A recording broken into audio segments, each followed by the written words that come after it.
En cierta ocasión, los discípulos se acercaron a Jesús y le preguntaron: ¿quién es el más grande en el reino de los cielos?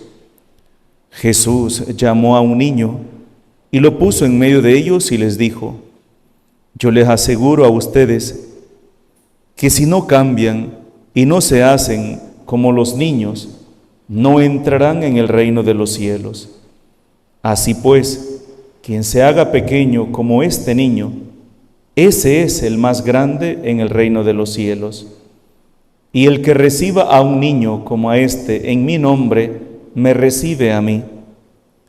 Cuidado con despreciar a uno de estos pequeños, pues yo les digo que sus ángeles en el cielo ven continuamente el rostro de mi Padre, que está en el cielo. ¿Qué les parece? Si un hombre tiene 100 ovejas y se le pierde una, ¿acaso no deja las 99 en el monte y se va a buscar la que se le perdió? Y si llega a encontrarla, les aseguro que se alegrará más por ella que por las 99 que no se le perdieron. De igual modo, el Padre Celestial no quiere que se pierda ni un solo de estos pequeños. Palabra del Señor. Estamos haciendo una lectura continuada del Evangelio de San Mateo.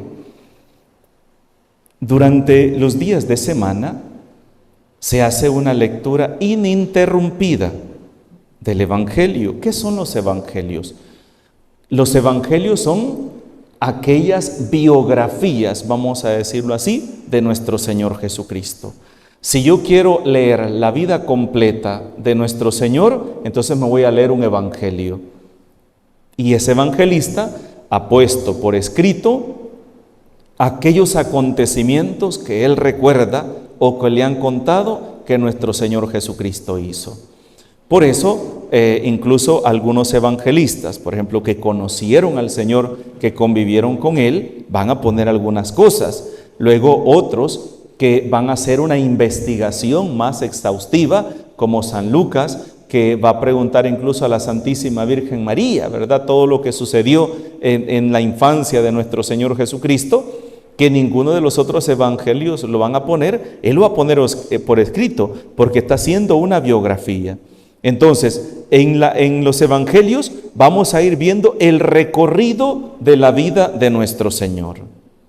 Y durante este recorrido, hermanos, principalmente en los últimos 3 años de su vida pública, nuestro Señor lo va a dedicar a formar a sus discípulos, a formar a sus apóstoles. Porque Él, son 3 años los que va a estar más, pero después de Él, esa obra tiene que continuarse, y la van a continuar ¿quién? Los apóstoles. ¿Guiados por qué? Guiados por la luz del Espíritu Santo. Me voy, le va a decir el Señor. ¿Se acuerdan cuando ya estábamos cerca de celebrar Pentecostés? Me voy, les decía, y conviene que me vaya para que venga el Paráclito, para que venga el Consolador. Él será quien les va a enseñar todo y les va a ayudar a entender todo lo que yo les he enseñado. Y así va a suceder, a tal grado que en Pentecostés se les va a abrir el entendimiento, se les va a abrir la mente y van a comprender las Escrituras como son. Pero antes de Pentecostés, mientras Él va reuniendo a sus apóstoles, hermanos, vamos a encontrarnos con la miseria humana de la cual cada uno de nosotros participamos. Y no significa que esa miseria humana va a desaparecer aún después de que vengan los apóstoles. No, esa miseria ahí va a estar. Y hay un interés grande en los apóstoles sobre quién es el más importante. ¿Quién será el más importante entre nosotros? Los discípulos tenían todavía la mentalidad, cuando escuchaban hablar del reino de Dios, estaban hablando de aquel momento en el cual ellos pensaban, ese momento en el cual se va a instaurar el reino de Dios. Dios va a imponer orden, Dios va a someter a todos los pueblos vecinos, a los romanos los va a desterrar y el pueblo de Israel va a brillar en su gran esplendor como en tiempos del rey David y el rey Salomón. Ese era el reino de Dios que ellos estaban esperando. Y Dios era otra cosa. Jesús era otra cosa. Jesús no venía, hermanos, a liberarnos de una esclavitud humana, de un yugo humano. No, de un yugo más grande todavía. Un yugo que se llama pecado. Y que eliminando ese pecado, entonces se elimina el otro yugo. Pero ese yugo, el sometimiento, la ambición, el poderío, la guerra y todo eso, ¿nace de dónde? De un corazón que no tiene a Dios. Un corazón que está dominado por el odio, por la guerra, por la injusticia. Y mientras Dios no sane, no libere esa parte, entonces no va a haber reino de Dios en los otros ámbitos también. No va a haber justicia. Es como que nosotros vayamos al doctor y una persona lleve una pierna que tiene una gran llaga y podrida y le diga al doctor, vaya, espérese, le pone una gran capa de crema, ¿verdad? Y después de la capa de crema le pone una bendita y dice, vaya, ya estuvo, ya lo curé. ¿Verdad que no está curado ahí? No, solo está escondiendo un problema. Está escondiendo un problema. Y Jesús no venía a esconder un problema, porque ¿cuál es el origen de toda maldad, de todo pecado? ¿Dónde se origina? ¿Dónde nace? Del corazón. Eso, hermanos, es algo que no tenemos que olvidarlo nunca nosotros. La maldad, el pecado, nace de aquí, ¿ve? De cada uno de nosotros. De cada uno de nosotros. Ahí nace. Y mientras no haya una conversión desde nuestro interior, no haya un cambio desde su raíz, entonces no vamos a poder ver un cambio en nuestro alrededor.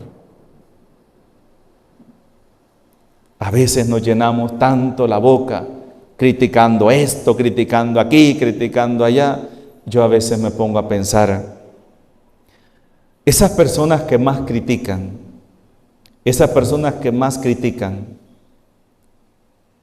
¿será que pueden hacer las cosas mejor que quien están criticando?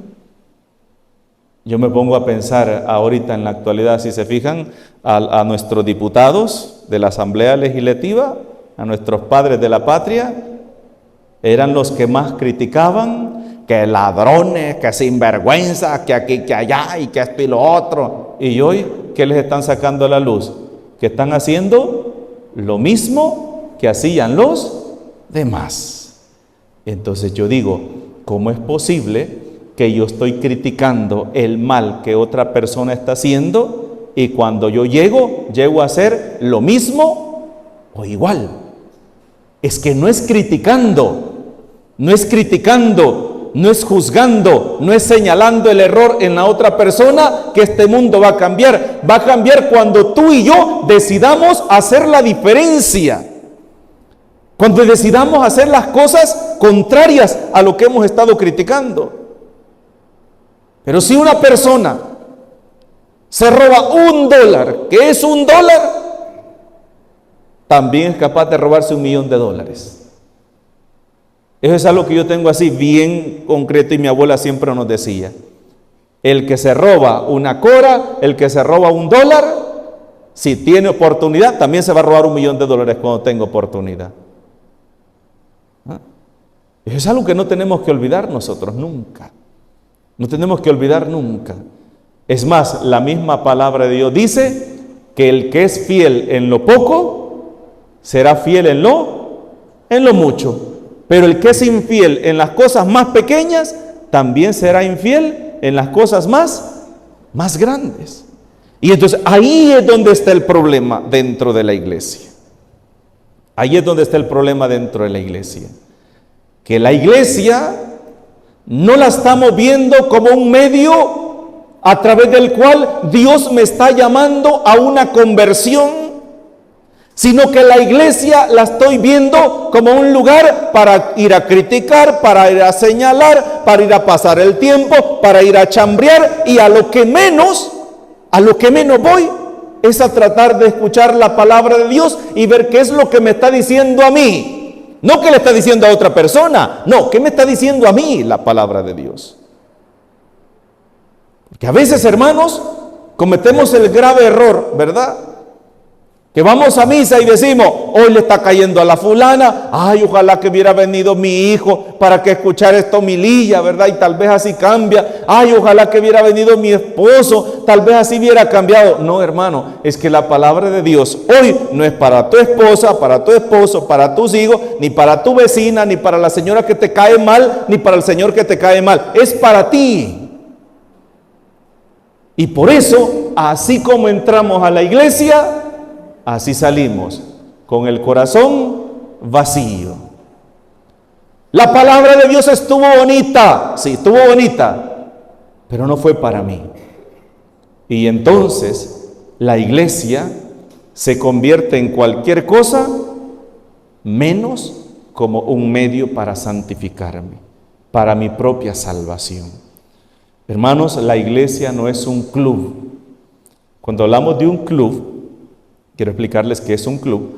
Un club es un lugar donde las personas se reúnen para hablar, para reír, para chambrear, para comer, para pasar el rato, para conseguir amigos. Eso es un club. Un club es un lugar para ir a pasar el rato, para divertirse, incluso algunos para ir a tomar. Eso es un club. Para ir a pasar el tiempo nada más, para ir a distraerme nada más. Y muchos están usando la iglesia para eso. De hecho, hermanos, saben, a veces yo he tenido que celebrar misas de 15 años, donde se le pregunta a la quinceañera, mire, ¿y va a confesarse? ¿O ya se confesó? No, es que yo no voy a comulgar. No, es que yo no voy a comulgar. No, yo no. Incluso una vez hice un matrimonio, hermanos, y lo hice porque yo no era el párroco, sino que era el vicario, y por orden del párroco. Entonces, y me pregunta el esposo, mire, ¿y es necesario confesarse para casarse? Es que yo no me quiero confesar. Habían contratado una gran orquesta, habían contratado un grupo que iba a cantar, tenían como unas 500 mesas que habían puesto ahí porque era una gran cantidad de invitados, iban a bailar hasta amanecer, el vestido de la novia, no hombre, si la novia ya estaba aquí, pero la cola todavía la tenía fuera de la iglesia, una cosa despampanante.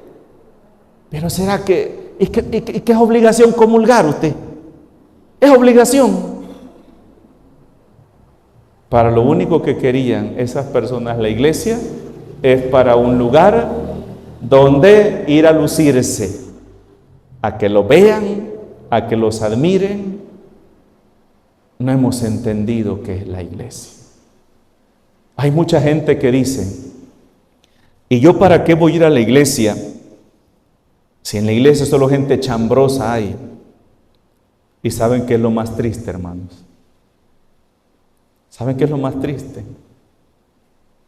Que gran parte de eso es cierto. Gran parte de eso es cierto. Donde más comemos carne humana es dentro de la iglesia. Criticamos al coordinador, criticamos al catequista, criticamos al celebrador, criticamos al ministro de la Eucaristía, criticamos al que repica la campana, criticamos a medio mundo, salimos hablando. Y de lo que menos hablamos es de la palabra de Dios. Y mucha gente dice, no, es que yo no voy a ir, yo no voy.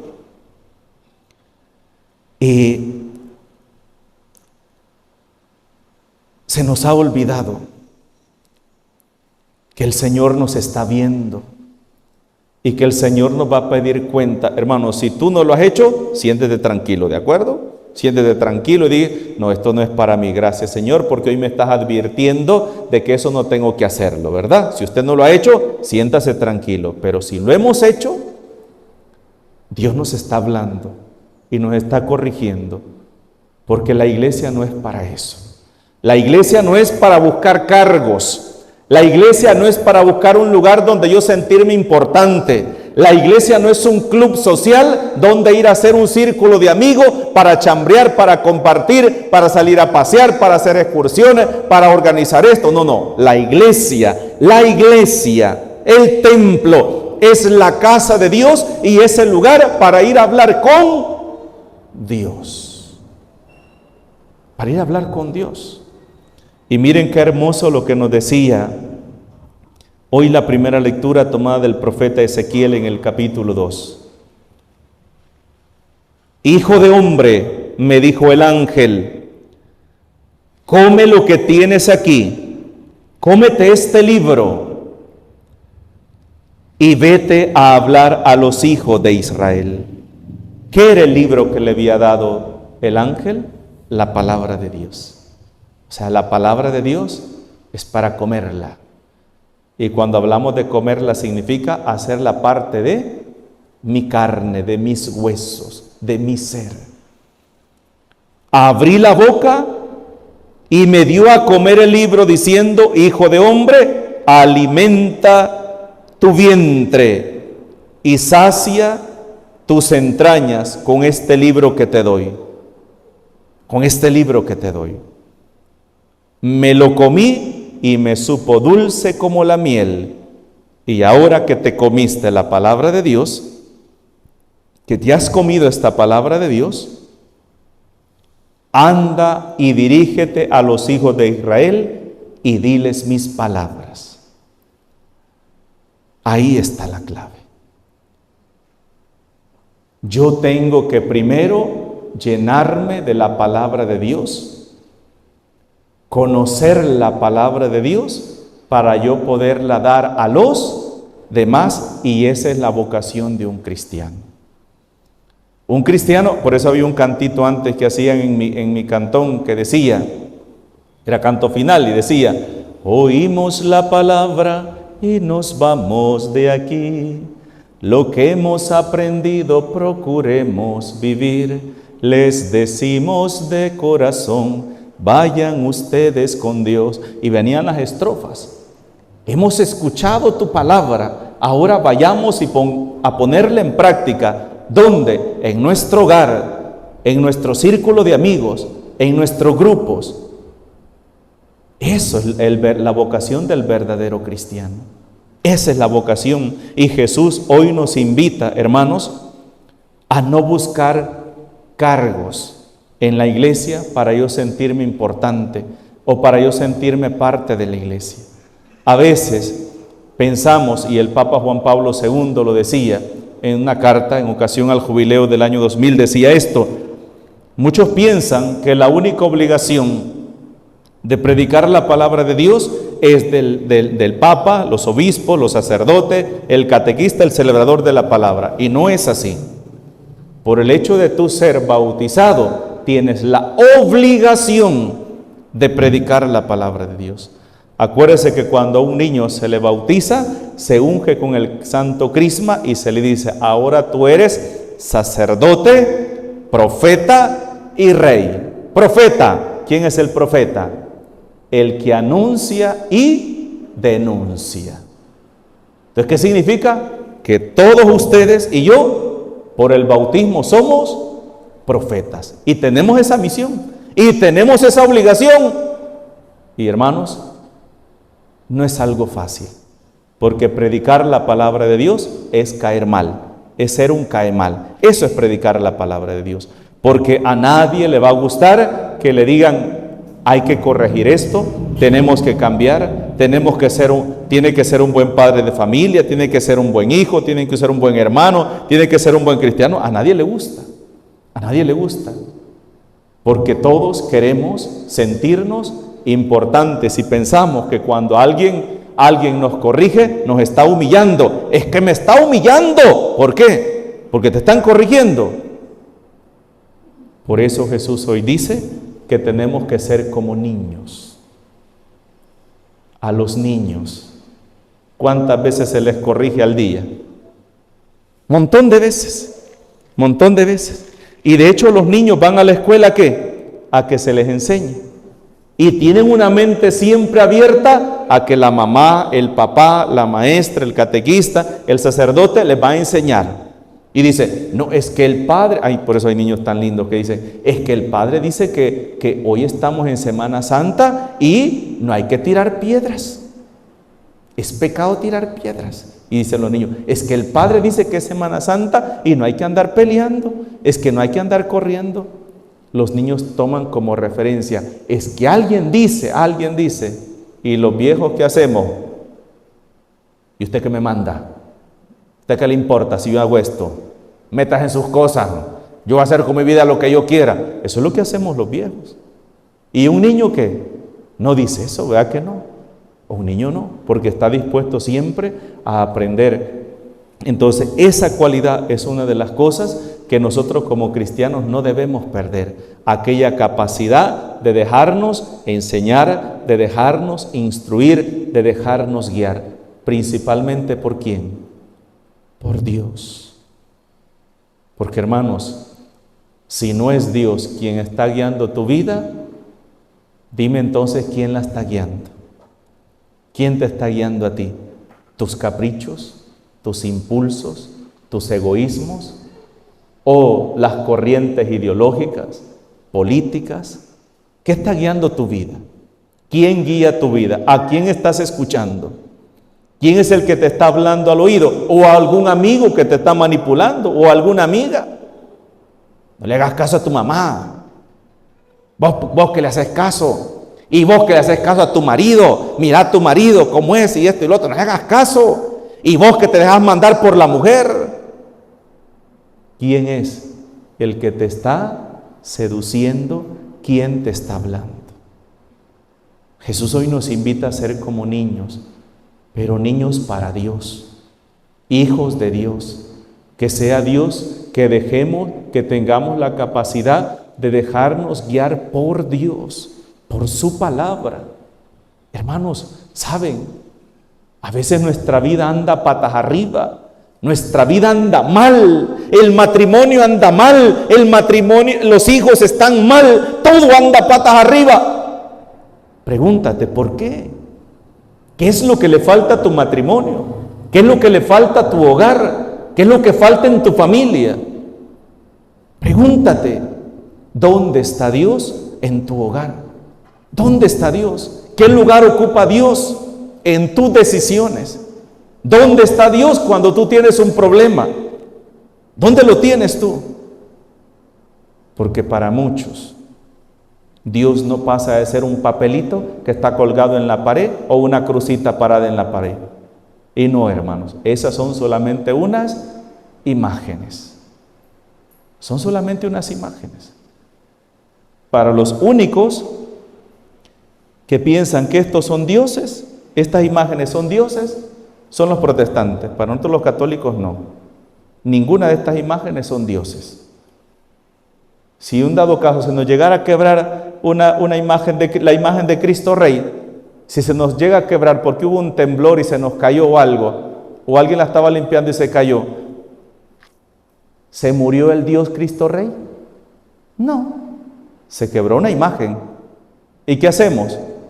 Comprar otra, porque es una imagen nada más, es una imagen, y por tener imágenes y tener tapizada tu casa de imágenes, no significa que por eso eres un buen cristiano y que por eso tienes a Dios en tu corazón. No, el buen cristiano es el que vive la palabra de Dios y la transmite a los demás. No te olvides de esto. Ese es el buen cristiano.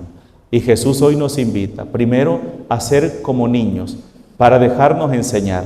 Segundo, no buscar la iglesia para ocupar cargos o para sentirnos importantes. No, sino que la iglesia es el lugar para ir a servir, para ir a trabajar, para que me lo agradezcan, para que me admiren, me feliciten. No, Porque si tú solamente estás buscando la iglesia para ocupar cargos, para sentirte importante, créeme, hermano, que estás perdiendo tu tiempo miserablemente. Porque la iglesia no es para eso. Y la iglesia tampoco es para ir a acompañar a la fulana. ¿Y por qué va a la misa ni a fulanita hoy? Es que hoy es la misa de la ni a fulanita y quiere acompañarla. O sea que tú no viniste para tener un encuentro con el Señor, para escuchar su palabra, para dejar que Dios te hablara. Tú viniste a quedar bien con la ni a fulana, con don fulano, pero no porque quisieras tener un encuentro con Dios dentro de la Eucaristía. Y en la misa nos encontramos con el Señor, que nos habla a través de su palabra y nos alimenta a través de su cuerpo y su sangre. Esa es la Eucaristía y es el sentido profundo del por qué hoy estamos aquí. Y mientras entendamos eso, será entonces cuando Dios va a poder obrar en la vida de cada uno de nosotros.